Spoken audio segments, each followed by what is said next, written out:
박수치며 찬양하겠습니다. 거룩하신 성령님 이 자리에 임하여 주시옵소서.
하나님은 영이시니 예배하는 자가 영과 진리로 예배할지니라. 아멘.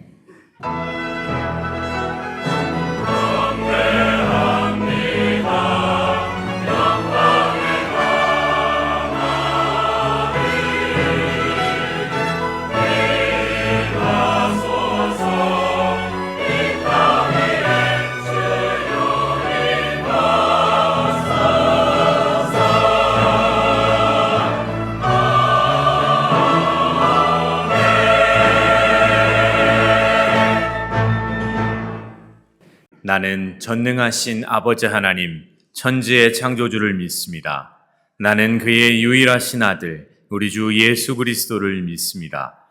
그는 성령으로 잉태되어 동정녀 마리아에게서 나시고 본디오 빌라도에게 고난을 받아 십자가에 못 박혀 죽으시고 장사된 지 사흘 만에 죽은 자 가운데서 다시 살아나셨으며 하늘에 오르시어 전능하신 아버지 하나님 우편에 앉아 계시다가 거기로부터 살아있는 자와 죽은 자를 심판하러 오십니다. 나는 성령을 믿으며 거룩한 공교회와 성도의 교제와 죄를 용서받는 것과 몸의 부활과 영생을 믿습니다. 아멘. 우리가 너무 잘 알고 있는 대로 사도행전은 누가라는 사람을 통하여 하나님께서 말씀을 기록하게 하시고 계십니다. 그런데 이 누가는 누가복음을 또 하나님께서 누가를 통하여 기록하게 하시고 이제 사도행전을 기록하게 하셨는데, 우리가 자칫 생각하면 누가복음과 사도행전은 그냥 각기 다른 하나님의 말씀의 책으로 그렇게 생각할 수 있습니다. 그런데 누가복음과 사도행전은 연계성이 있고 연결되어져 있습니다. 그래서 오늘 이 본문은 그 말씀을 서두에서 이렇게 시작하고 있어요. 오늘 본문 1절과 2절 같이 보도록 할까요? 시작.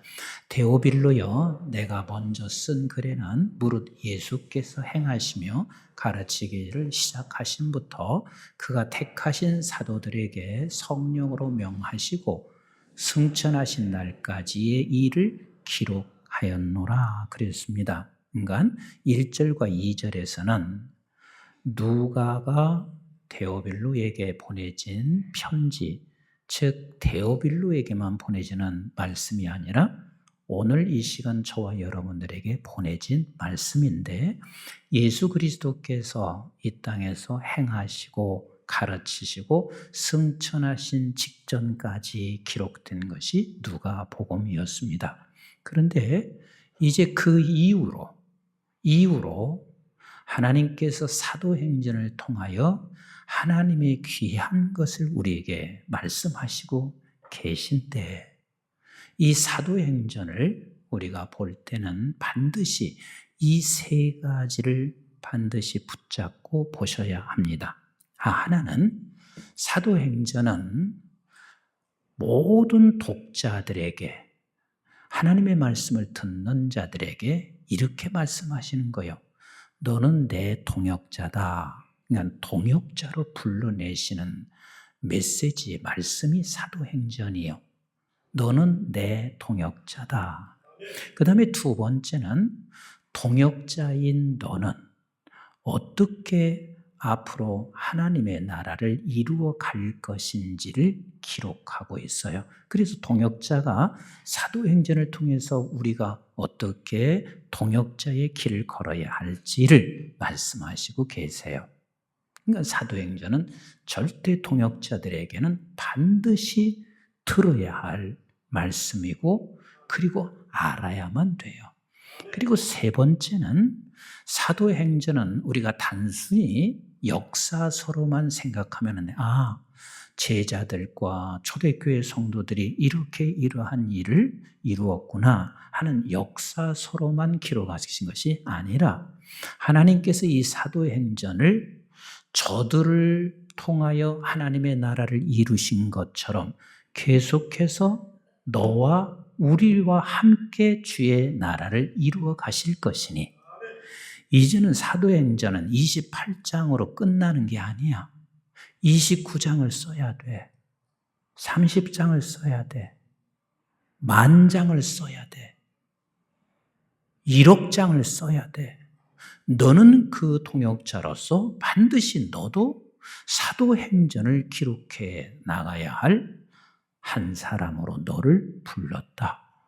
이 세 가지를 꼭 기억하고 사도행전을 읽어야 되고 말씀을 들으셔야만 합니다. 제가 정확한지는 잘 모르겠는데 약 15년 전에 사도행전을 강해했습니다.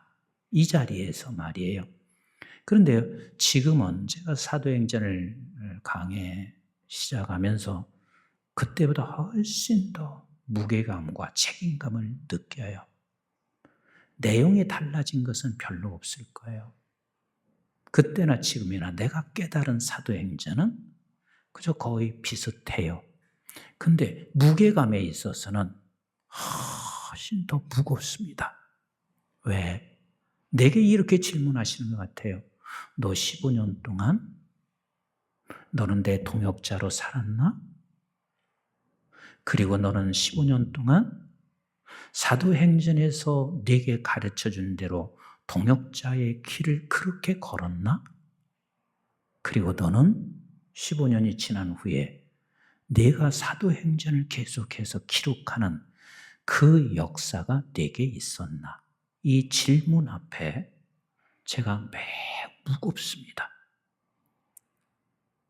그리고 또 책임감을 느끼고 결단하며 사도행전의 강해를 시작하고 있습니다. 여러분, 우리는 동역자로 불러진 자예요. 근데 무슨 동역자예요? 무엇을 하는 동역자예요? 3절은 그것을 답해주고 있어요. 우리 한번 3절 같이 읽어보도록 합니다. 시작. 그가 고난받으신 후에 또한 그들에게 확실한 많은 증거로 친히 살아계심을 나타내사 40일 동안 그들에게 보이시며 하나님 나라의 일을 말씀하시니라 그랬습니다. 그러니까 지금 주께서 이제 하나님의 나라 말씀을 하시고 그는 승천하셨어요. 그래서 이제는 하나님의 나라를 위하여 너가 동역자야. 이제는 네가 그 나라를 위하여 나와 함께 동역하여 계속해서 하나님의 나라를 위하여 일해야 할 동역자로 우리를 부르셨습니다. 그런데 우리는 이 동역자로 부르셨다는 이 말씀에 아멘하는 사람이 딱 3분밖에 없어요. 별로 감동이 없어요. 내가 하나님의 동역자라는 사실에 대해서 우리는 별로 그렇게 큰 기쁨이 없어요. 여러분 생각해 보세요. 우리가 하나님의 동역자라는 것은 굉장한 거예요. 한번 일례를 들어서 보세요. 요셉은 형제의 질투로 인하여 그가 팔려가 뭐가 됐어요? 노예가 됐습니다. 그는 죽을 때까지 평생을 노예 생활을 했어야만 마땅하지요.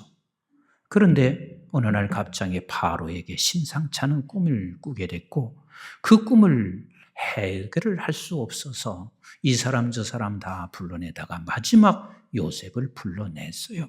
요셉이 그 꿈을 해석했을 때 바로는 요셉을 단순히 그냥 너를 잠시 쓰는 사람이 아니라 바로가 요셉을 동역자로 불러냅니다. 우리 한번 창세기 41장 39절로 41절 시작. 요셉이 이르되 하나님이 이 모든 것을 내게 보이셨으니 너와 같이 명철하고 지혜 있는 자가 없도다. 너는 내 집을 다스리라. 내 백성이 다 내 명령에 복종하리니 내가 너보다 높은 것은 내 왕자뿐이야. 칙만 다르다는 거예요. 칙만 다르고 동일한 동역자로 너를 세우겠다. 41절 같이 봐요. 시작. 바로가 또 요셉에게 이르되 내가 너를 애굽 온 땅의 총리가 되게 하노라 하고 그랬습니다. 한번 생각해 보세요. 여러분들에게 물어볼게요. 요셉이 기뻤을까요? 안 기뻤을까요? 근데 그 기쁨이 우리 정도였을까요? 춤을 출 만큼 기뻤을까요? 상상할 수 없었을 거예요. 노예인 내가 바로와 동역자가 됐다는 것은 이것은 상상할 수 없는 기쁨이에요. 그런데 한번 생각해 보세요. 요셉의 노예는 한계가 있어요. 죽으면 끝이 나.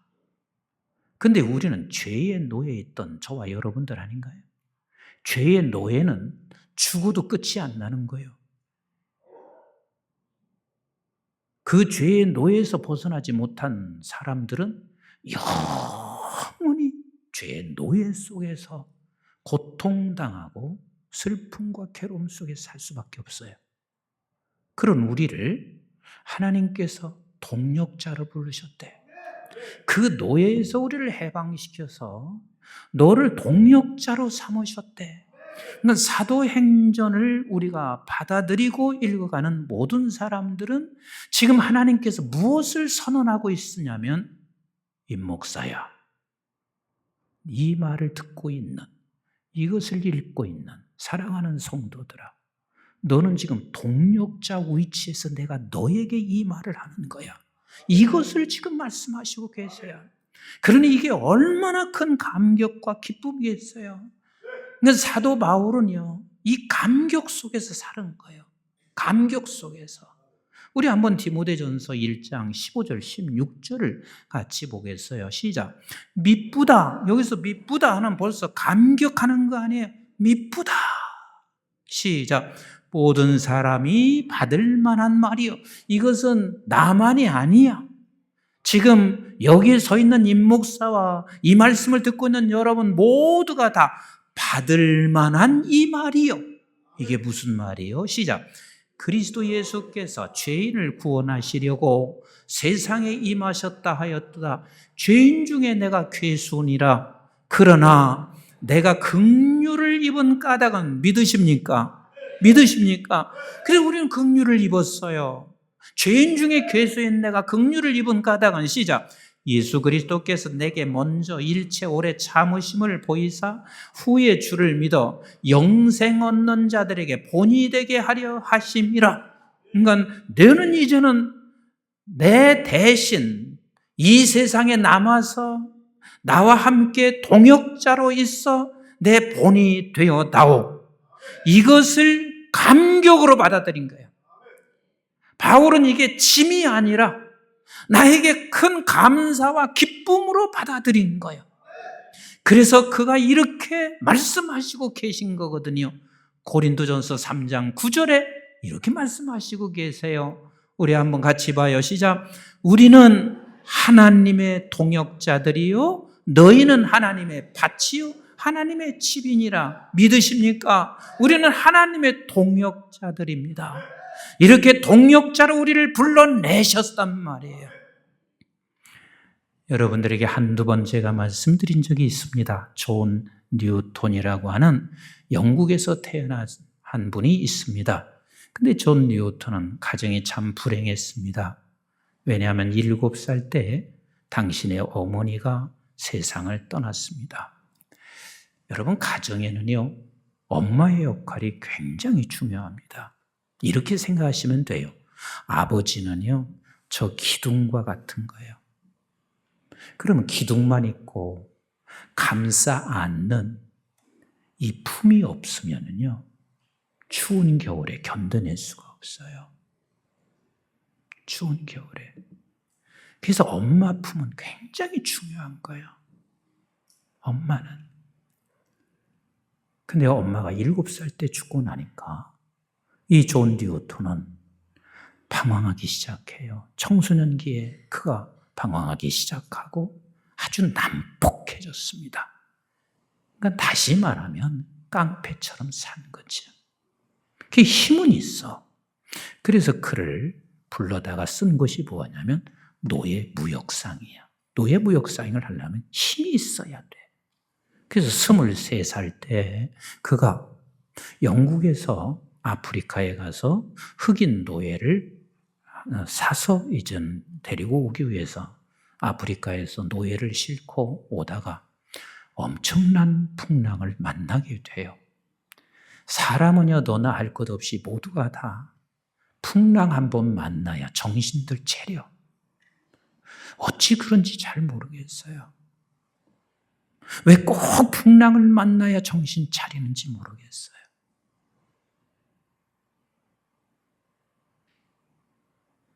목사나 장로는요, 하나님이 특별히 기름 부은 거예요. 안수 집사도 마찬가지예요. 다 그 기름 부은 거예요. 근데 기름 부었을 때는요, 우리 교회는 전통이 있어요. 너무 좋은 전통이지. 안수 집사 뽑히고 장로 뽑혀서 안 되는 적이 없어요. 세상에 이런 교회가 어디가 있어요? 뽑히면 그냥 다 돼. 근데 담임 목사 걱정하지 않아요. 왠 줄 아세요? 하나님은요, 안수집사나 장로를 뽑아놓고 우리 한국중앙교회는요, 이 특별한 교회예요. 네. 뭐 아멘 하시는 분도 별로 없는데 굉장히 특별해요. 여러분, 하나님의 일이 돈 갖고 하는 것은 아니에요. 진짜 중요한 것은 예수를 많이 닮아가야 되고 성령이 하시는 일인데, 세워놓고 나서요, 하나님이 너무 사랑하니까 폭삭 망할 때까지 가. 왜? 그래야 두 손 들거든. 내 생각과 내 의지 가지고 교회를 끌고 가려고 하지를 않아요. 이 두 손을 들게 만드셔요. 근데 이게 절대 나쁜 게 아니에요. 정말 사랑하시기 때문에 그런 거예요. 그분도 사랑하고 교회도 사랑하기 때문에 두 손 다 들게 만드셔. 근데 두 손 들기 전에 미리 좀 들으면 안 돼요? 미리 좀 들으면 안 돼요? 왜 성가대만 얘기해? 미리 좀 들자고요, 미리 좀 드시자고요. 근데 너나 할 것 없이 다 풍랑을 만나야 그때 두 손을 들어요. 존 뉴턴이 그랬어요. 그래서 그가 이렇게 기도하기 시작해요. 살 길이 없는 기라. 워낙 강력한 풍랑을 만났으니 살 길이 없어서 하나님 도와주세요. 살려만 주시면 주와 함께 주님을 위해서 살겠어요. 근데 정말 기적처럼 살아났어요. 그래서 영국으로 돌아와서 그가 결국은 신학을 공부하고 목회자가 되어서 그가 노예무역상을 했으니까 그 부분에 대해서 외치기 시작했고, 그래서 그것에 대해서 영감을 받고 감동을 받은 윌리엄 월버포스라고 하는 사람이 정치인으로서 노예 폐지 운동을 계속 벌이기 시작했습니다. 그래서 결국은 저들이 이제는 노예로부터 해방되는 은혜가 있게 되었었는데, 여러분, 그분의 고백이, 그가 주님을 만난 후에 이 깡패 같은 내가 주님을 만난 후에 그의 고백이 곧 그의 고백만이 아니라 이건 바울의 고백이기도 하고 그의 고백이기도 하고 우리의 고백이기도 해요. 그게 우리가 늘 부르고 있는 찬송가 305장 아니에요? 우리 한번 305장 1절만 같이 한번 해보실까요? 305장.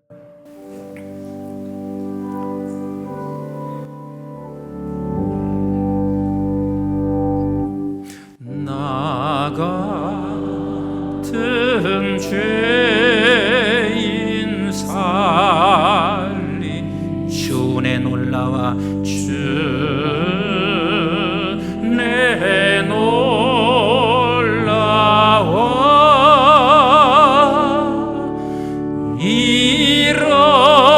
잃었던 생명 찾았고 광명으로 얻었네.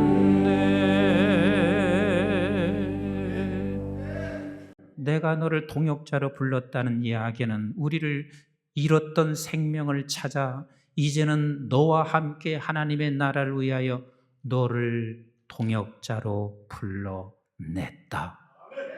이것이 사도행전의 첫 시작인 거예요. 너를 동역자로 불러냈다. 여러분, 예수님의 제자들은 이걸 못 깨달았습니다. 예수님은 저 제자들을 부를 때 동역자로 불렀지만 제자들은 깨닫지 못했습니다. 무엇으로 저들은 살았냐면 협력자로 살았습니다. 여러분, 협력자는 이해관계, 이해공동체인 거예요. 그래서 분명히 목적은 같이 가요. 그런데 내가 또 다른 목적을 하나 가지고 있어요. 회사에 들어갔습니다. 어떤 프로젝트를 함께 목적을 가지고 가요. 그런데 이 프로젝트를, 그 목적을 이루면 언제나 프로젝트를 하면서도 무슨 생각을 하냐면 이 프로젝트가 끝나면 내게 돌아올 수입은 얼마지? 내게 돌아올 몫은 얼마지? 이 생각이 그게 협력자인 거예요. 예수님의 제자들은 다 이렇게 협력자로 있어요. 주님은 동역자로 불렀기 때문에 주님은 절대로 저들을 놓치지 않잖아요. 그를 포기하지 않잖아요. 그런데 이 제자들은 협력자인 거예요. 그러던 주님이 협력을 해서 무엇인가 어떤 목적을 이루었을 때 그 목적 후에 내게 돌아올 몫을 생각했던 제자들, 주님이 죽으니까 모두가 다 주님을 다 떠났습니다. 부활하셨어도 저들은 지금 갈등하고 있습니다. 여전히 협력자로 남아있기 때문에 갈등하고 있는 저들이 있습니다. 그런데 사도행전에서는 하나님께서 말씀하시는 거예요. 얘야, 이제는 네가 협력자가 아니란다. 너는 이제는 동역자로 하나님의 나라 위에서 함께 일을 해 나가야 하는 사람이란다. 그럼 동역자는 뭐예요? 동역자라고 하는 것은 같은 목적을 향해서 가는 거예요. 그 목적이 무엇이냐면 하나님의 나라라는 목적이에요. 그래서 어려울 때는 어려운 대로 함께 동참하는 것이고, 슬플 때는 같이 슬퍼하고, 그리고 기쁠 때는 함께 기뻐하고, 끝까지 그 목적을 향해서 가는 것이지 자기 목적이 아니라 오직 한 가지 하나님의 나라 목적을 향해서 가는 것이 이게 동역자란 말이에요. 이게 동역자예요. 이제는 네가 그리 되어야 한다는 것을 우리 주님께서 지금 말씀하시고 계십니다. 제가 오늘 이 말씀을 준비하면서요, 저에게도 하나님이 말씀하시는 것이지만 우리 한국교회 전체가 빨리 협력자에서 동역자의 자리로 가야 돼요. 협력자에서 동역자의 자리로. 내가 이만큼 하나님 협력했으니 나에게 이것을 다른 목적을 향해서 가는 게 아니라 이제 사도행전은 동역자로 갈 때 너를 통하여 사도행전이 29장이고 1억 장이 되든 10억 장이 되든 너를 통하여 기록이 될 수 있지, 협력자로는 절대로 기록이 될 수가 없어.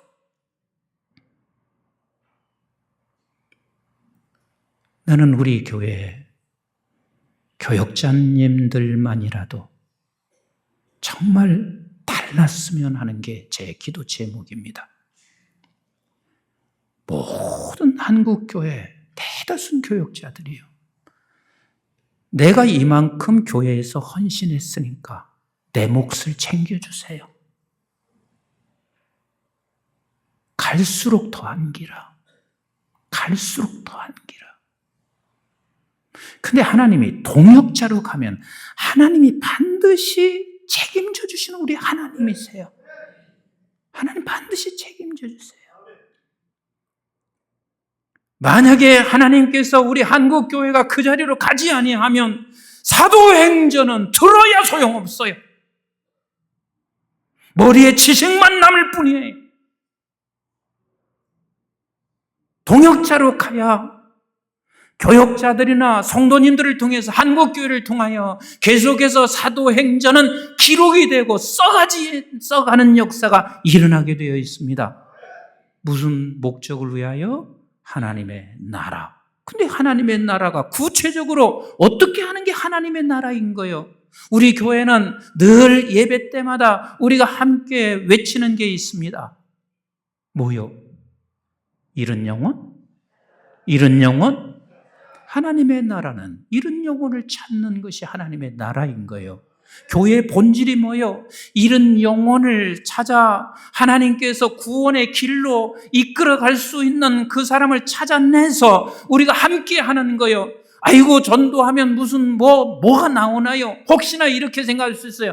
전도했는데 결국은 그 사람이 교역자가 잘못 관리하고 장로님들 때문에, 성도들 때문에 나가버리더라. 사단에게 속지 마세요. 우리 예수님께서 수많은 사람을 구름대같이 불러 모았습니다. 그렇지만 누구까지도 도망쳤냐면 제자들도 나갔어요. 누군데? 예수님이 하셨는데도 마찬가지예요. 우리가 할 일은 뭐냐면 잃은 영혼 찾는 것이에요. 열매는 하나님이 하시는 거예요. 하나님께서 당신의 하나님의 자녀들을 당신이 붙잡아 열매를 맺게 하시는 것이지 내가 할 수 있는 건 아니에요. 우리가 하는 것은 얘야 잃은 영혼 찾자. 그래서 여러분들이 한번 이렇게 생각해 보세요. 난 1년 12달 이 교회에 오고 안 오는 것은 이건 아버지가 하시는 일인데 단 한 번이라도 전도해 보신 적이 있나요?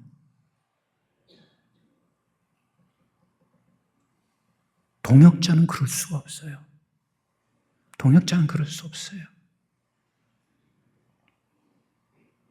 내가 어저께 목사님이 핸드폰을 보여주시면서 굉장히 큰 교회 목사님이에요. 그 교회에 전도한 명수를 쭉 보여주고 당신의 이름이 거기 써 있는데 지금까지 금년에 9명을 전도하셨더라고. 이건 직분과 상관이 없어요. 누구나 다 잃은 영혼을 찾는 게 동역자란 말이에요. 그래서 11월 우리가 첫 주의 추수감사절을 앞두고 우리 교회가 함께 한 주간 동안 기도하잖아요. 특별 새벽 기도하는데 여러분 한 주만이라도 우리가 잃은 영혼을 생각하고 기도하시고 잃은 영혼을 찾는 시간 되기를 주의 이름으로 축복합니다. 아멘이신가요? 제가 그랬어요. 장로님이 오셔서 그래요. 목사님 이번에 추수감사절 떡을 해드릴까요? 요즘은 떡값이 무지하게 비싸대. 그래서 제가 그랬어요. 떡을 좋아하시는 분도 계시지만 별로 드시지도 않으시는 것 같더라. 전도하신 분과 그리고 초청한 분에게 차라리 그 경비를 썼으면 좋겠어요. 그렇게 말씀드렸어요. 여러분 한 주간만이라도 거기에 집중하셔서 주님이 기뻐하시는 동역자가 되기를 원하시면 아멘. 그 다음에 두 번째 뭐요? 예수 담자. 우리는 주님 앞에 나왔어요. 주님 앞에 나왔으면 우리는 어떻게 하자면 주님을 따라가야 돼요. 그리고 따라가면서 점점 우리는 주님의 본을 보일 수 있어야 돼요. 그래서 우리는 계속해서 교회 재단에 나오면 날이 가면 갈수록 주님을 더 많이 닮아갈 수 있어야만 합니다. 여러분 이번 한 주간 우리 주님의 닮는 모습이 무엇일까? 우리는 끊임없이 살면서 이렇게 저런 환경, 이런 환경 때문에 이런 사람과의 관계 때문에 불평할 때가 많습니다. 근데 우리 주님이 그렇게 했으면 이 땅에서 하나님의 나라를 절대로 이룰 수 없었습니다. 주님은 감사하고 기도했습니다. 이 한 가지만이라도 감사와 기도로 하나가 되어져서 주의 나라의 뜻을 이루어가기를 주님의 이름으로 부탁을 드려요.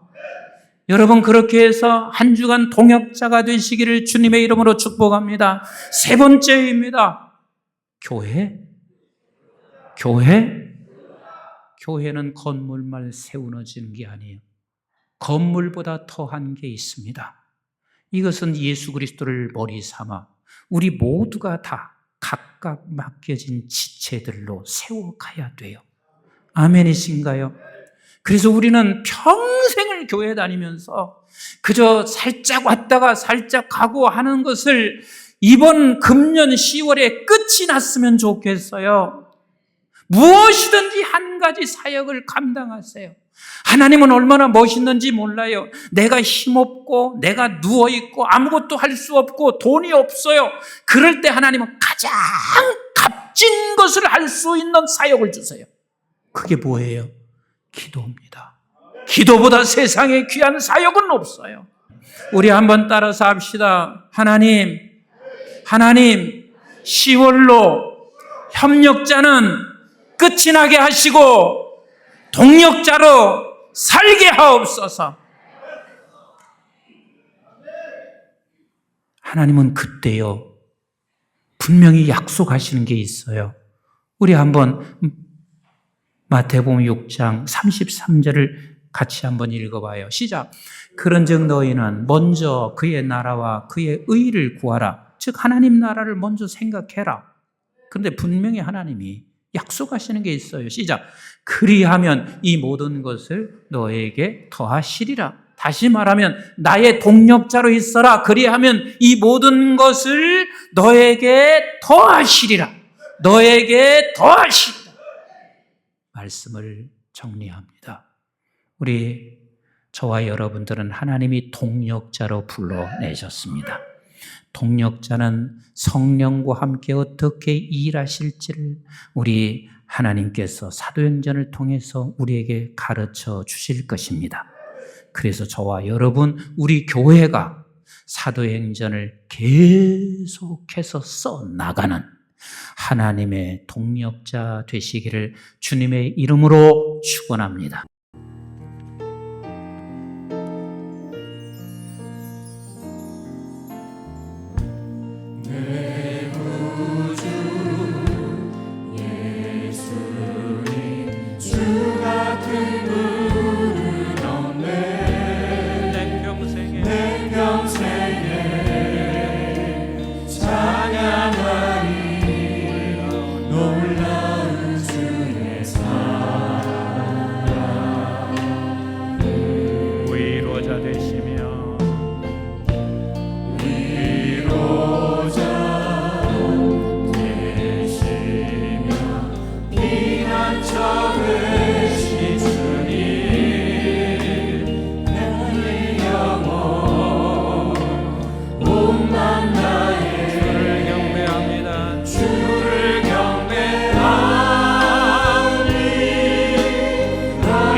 이제는 우리 주 예수 그리스도의 은혜와 저희들이 무엇이건대 영원한 생명을 허락해 주신 아버지 하나님의 만극하시고 극진하신 사랑과 성령님의 보호, 인도, 교통, 충만하심이 이제는 우리가 협력자가 아닌 하나님의 동력자로 불러 반드시 사도행전 29장 이후에 계속해서 함께 기록하기를 간절히 소망하며 그때가 오기까지 민족 복음화와 세계 선교를 놓치지 않고 달려갈 우리 하나님의 귀한 백성들 머리 위에와 저들의 가정과 직장과 기업과 자손 또 하나님의 동력자로 쓰임받기를 원하는 우리 한국중앙교회와 우리 한국에 있는 지구촌에 있는 교회와 선교지,